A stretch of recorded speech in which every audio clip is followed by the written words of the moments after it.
El bloqueo petrolero impuesto por Donald Trump está llevando a Cuba al borde del colapso. Gasolineras cerradas, transporte público en mínimos y vuelos cancelados. Los hospitales se quedan sin medicinas y suspenden tratamientos y operaciones. Los apagones son cada vez más frecuentes y prolongados y la basura se acumula en las calles. La ya maltrecha economía cubana se enfrenta a la que muchos consideran su peor crisis en 67 años de revolución comunista. ¿Cuánto más podrá resistir el régimen en estas condiciones? Lo vemos en este nuevo capítulo de Engánchate a la Economía.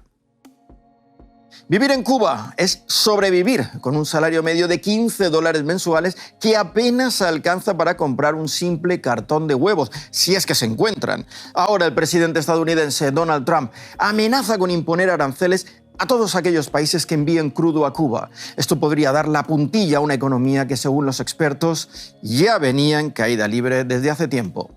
El país ya venía enfrentando una combinación de colapso energético porque todas las plantas eléctricas venían deterioradas, una caída de la producción interna en conjunto con una inflación descontrolada en el mercado informal que ya ha llegado a un dólar por 500 CUC, o sea, hay una inflación que realmente se está sintiendo de manera agravada y una escasez generalizada de muchos productos, un deterioro acelerado de los servicios básicos. Por supuesto, no es algo entonces que sea de ahora ni que se deba solamente a las medidas de Trump. Eso hay que dejarlo muy claro. Esto es un proceso que venía caminando y que afecta el turismo, la salud, la transportación nacional, el sistema energético nacional completo en todos los sentidos. Y además a esto hay que sumarle una crisis financiera prácticamente absoluta que ha vaciado todas las arcas nacionales. Cuba requiere de alrededor de 110.000 barriles de petróleo cada día para cubrir su demanda interna. Hasta la intervención de Estados Unidos en Venezuela, Caracas enviaba unos 46.500 barriles de crudo cada día a Cuba. México, por su parte, estuvo enviando otros 17.200 barriles diarios a la isla, que ahora también han dejado de llegar. Rusia y China también han realizado algunos envíos puntuales, pero en mucha menor medida. Y ni sumando todas estas cantidades, apenas se superaba algo más de la mitad del crudo que Cuba necesita para funcionar correctamente. Y lo que es peor aún, gran parte de este petróleo no se quedaría en Cuba, según reveló un alto funcionario estadounidense. Ni siquiera nunca el petróleo que llegó a la isla desde la extinta Unión Soviética en los años hasta la caída del socialismo, ni siquiera el petróleo esa cantidad de petróleo que cada día mandaba Hugo Chávez, y Maduro a Cuba cada día, nunca se invirtió realmente en la industria nacional y en el desarrollo de la economía nacional. De hecho, el 60% de esos envíos de petróleo se le revendía al mercado asiático. La nueva orden ejecutiva de Donald Trump ha frenado ahora la mayor parte de los envíos de petróleo a Cuba. El fin es asfixiar al régimen cubano, aunque recientemente el gobierno estadounidense decidió suavizar el veto, permitiendo envíos al sector privado para uso comercial y humanitario. Y es que la población es quien se lleva la peor parte.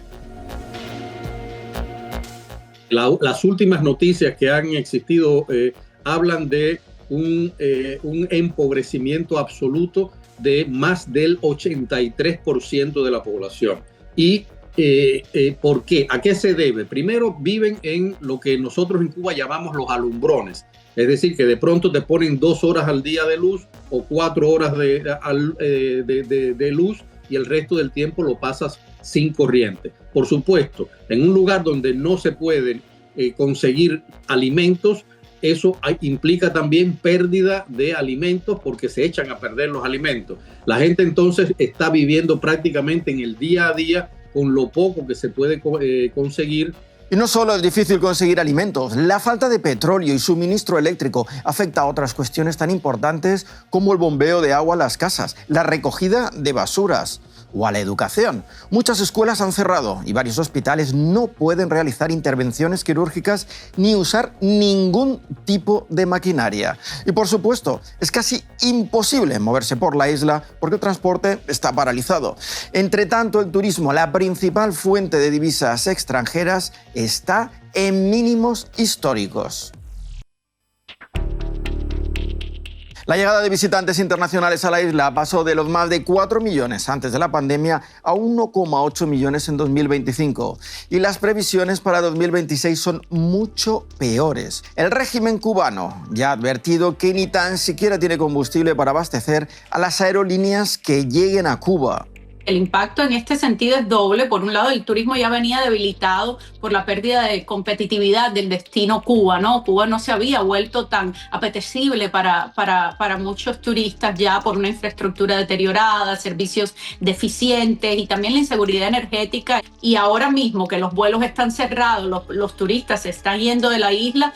Esto es una fuente de ingresos que realmente, pues, la traducción es muy clara. Menos turismo, menos divisas, menos capacidad también para la dictadura poder responder a las necesidades, no solo que tiene el pueblo, pero también a las necesidades que tienen ellos, la élite, para mantenerse en el poder. Recordemos que los militares en Cuba son los que controlan esta industria.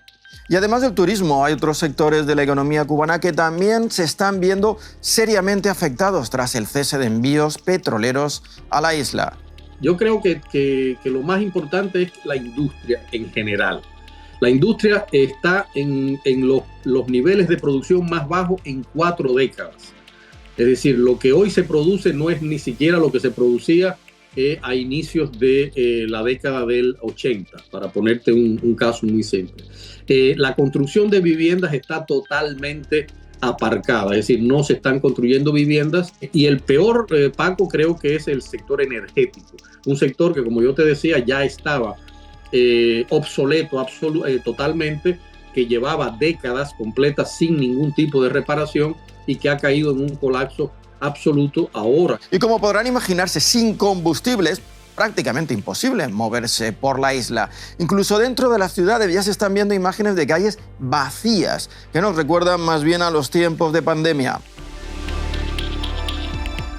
El sector que digamos que más afecta a las personas, que es moverse dentro de una isla, que ya ahora mismo no hay viajes desde el occidente al oriente.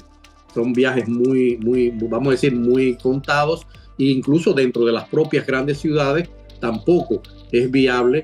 Las imágenes de Cuba que están saliendo, sobre todo en redes sociales, de unas ciudades que parecen ciudades fantasmas, donde no circula ningún tipo de automóvil, salvo las bicicletas y estos llamados, lo que nosotros los cubanos llamamos los bicitaxis. Ante la crisis energética, el gobierno cubano ha adoptado medidas de emergencia como la semana laboral de 4 días, el teletrabajo y jornadas lectivas más cortas o semipresenciales en centros educativos. Entre tanto, algunos expertos critican que el régimen esté dedicando las últimas gotas de combustible para reprimir el descontento social.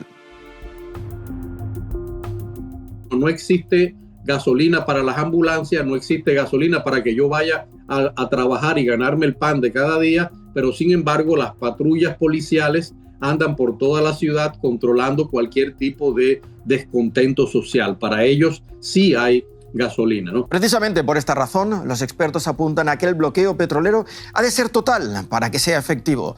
Si Estados Unidos permite que pequeñas cantidades de combustible entren para las empresas privadas de la isla, muchos creen que acabarán en manos del régimen. Si logran entrar combustible, van a sobrevivir a expensas del pueblo cubano el mayor tiempo que ellos puedan. Han aumentado la represión precisamente para evitar estos levantamientos. Lo que hemos visto es que nuevamente vuelve la dictadura a arrestar a muchachos jóvenes, a artistas, a presentadores, a influencers desde la isla que se han atrevido a hablar en redes de la situación que vive el país. Hemos visto como los activistas tienen la policía enfrente de sus casas, o sea que todavía para eso sí hay combustible. ¿Y qué pasa con los aliados históricos que tantas veces han hecho de salvavidas a Cuba en anteriores crisis? Pues en esta ocasión parecen dispuestos a dejarla caer.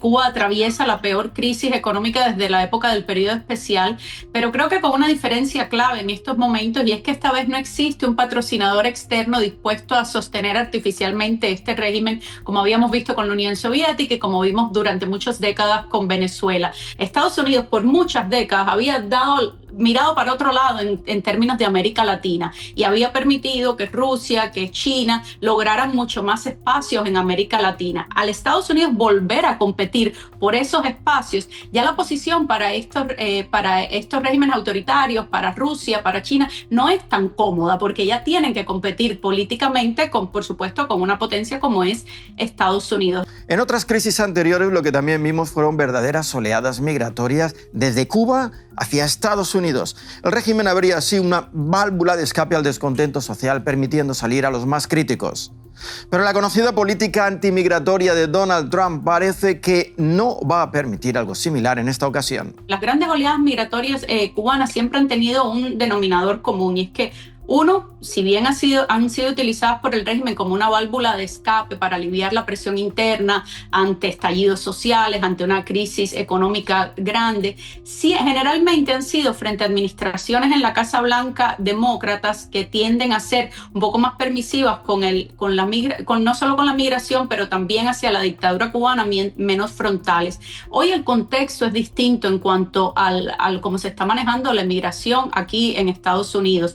Provocar una migración masiva, como lo ha hecho el régimen en otros momentos, podría interpretarse por la Casa Blanca como una escalada y abrir una puerta a una respuesta más directa de Estados Unidos que La Habana definitivamente quiere evitar. Y llegados a este punto, quizás muchos de ustedes estén haciendo esta pregunta: ¿cuánto tiempo puede aguantar el régimen cubano en estas condiciones?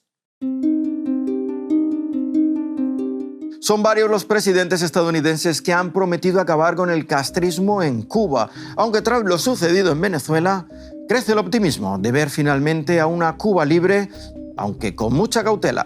Me siento más optimista hoy, en estos meses, que lo que me he sentido en décadas, porque creo que dentro del Departamento de Estado, liderado por el secretario Marco Rubio, hay mucha claridad sobre la naturaleza del régimen cubano y sobre la imposibilidad de negociar realmente con un régimen que no tiene los mismos valores democráticos y occidentales que compartimos nosotros, a diferencia de otros años que hay algunas administraciones que han logrado, que se han creído el cuento que con el régimen cubano, con diplomacia, con aperturas económicas, ha faltado ese entendimiento en otras administraciones.